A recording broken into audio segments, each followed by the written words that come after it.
ওজিত ওজিত কই থেকে সঞ্জয় এসেলি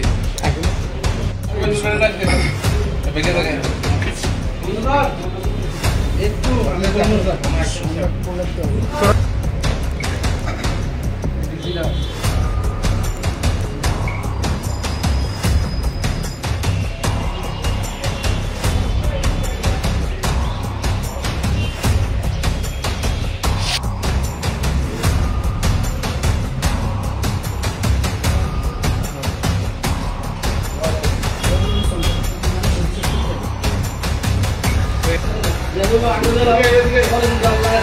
তোমরা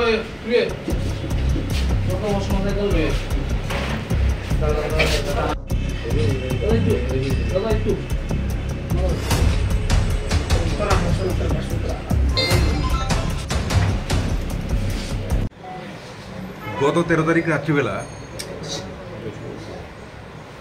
মানে দশমীর দিন আর কি রাত্রিবেলা আমাদের মাননীয় এমএলএ গোপাল রায় মহোদয়ের বাড়িতে এই চুরির ঘটনাটি সংঘটিত হয়। তো উনি ঘটনাটি আমাদেরকে 14 তারিখ জানানোর পরে এই ঘটনার উপর ভিত্তি করে একটা সুনির্দিষ্ট কেস নেওয়া হয় এবং একটি টিম তৈরি করা হয়। এতে রানা চ্যাটার্জির নেতৃত্বে এবং ওসি এমজি বাজার শুভেন্দু দাস এবং আরও কিছু থানার অফিসার একটা টিম তৈরি করে এই ঘটনার তদন্ত শুরু করা হয়।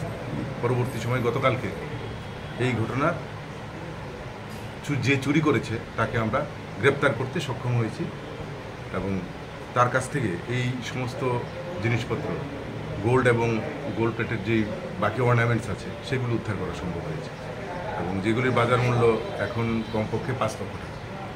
তাকে কোথা থেকে আটক করা হয়েছে? তাকে তার বাড়ি থেকে আটক করা হয়েছে। কিসের ভিত্তিতে আটক করেছে, চুরি করেছে, কেন বুঝতে? সেটাই আমাদের ইন্টেলিজেন্স, সেটাই আমাদের কাজ। যেভাবেই হোক আমরা সোর্স এনগেজ করেছি, করে সঠিক চোখে আমরা ধরতে পেরেছি এবং চুরি যাওয়া মাল ওর পজিশন থেকে উদ্ধার করেছি। যাকে আটক করা হয়েছে তার বিরুদ্ধে কি আগে কোনো এরকম চুরির কোনো অভিযোগ রয়েছে কি? না, ওই বিষয়টা দেখার জন্য ওকে আমরা রিমান্ডে আনছি। তার বাড়ি কোন জায়গায়? তার বাড়ি জঘরিমুড়া এরিয়া। তদন্ত স্বার্থে আমি নামটা বলবো। প্রাথমিক তদন্তে জানা গেছে তার সঙ্গে আর কেউ আসলো কিনা বা সে এখন পর্যন্ত শুধু সে একাই, সেটা আমরা বুঝেছি, কিন্তু আমাদের কিছু ডাউট আছে, সেই কারণে তাকে রিমান্ডে